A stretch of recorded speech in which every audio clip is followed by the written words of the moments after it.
Hi சொந்தங்களே, அன்னையர் தின நல்வாழ்த்துக்கள். எல்லா அம்மாங்களுக்கும் வாழ்த்துடலாம். நம்ம அம்மா இல்லை, நம்ம அம்மா மட்டும் தனி இல்லை, வேறு அம்மா தனி இல்லை, எல்லா அம்மாவும் எல்லாருக்கும் அம்மா தான். சரிங்களா? அதனால் ஒரு குட்டி கதை சொல்லிடுறேன். எங்கள் வீட்டில் நாங்கள் 3 பொண்ணுங்க. ஃபஸ்ட்டு 2 பசங்க பிறந்து இறந்துட்டாங்களாம். அதனால் எங்கள் அப்பா என்ன பண்ணுவாங்க, 3 பொண்ணை பெற்று போட்டுன்னு சண்டை போட்டு அவங்க அம்மா வீட்டுக்கு போயிடுவாங்க. எங்கள் அம்மா ஒரு பொண்ணுக்கும் 3 பேர்த்துக்கும். ஏன்னு பார்த்தீங்கன்னா, எங்கள் பெரியப்பா வீட்டில் 4 பசங்க இருப்பாங்க. அப்பாவுக்கு 3 நம்மளுக்கு பொண்ணாயிடுச்சு அப்படின்ட்டு அவருக்கு அது ஒரு மனவேதனை ஆயிடுச்சு. அதனால தான் அவர் அப்படி பண்ணிக்கிறாங்க. அப்புறமா 2 பசங்க பிறந்தாங்க.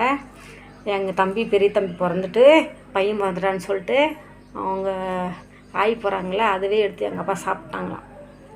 ஏன்னா பையன் பிறந்துட்டாங்கன்னு சொல்லிட்டு அவ்வளோ பாசம். அப்புறமா எல்லா அம்மாங்களுக்கும் நல்வாழ்த்துக்கள். உங்கள் வீட்டில் யாரெல்லாம் அப்படி பண்ணியிருக்காங்க?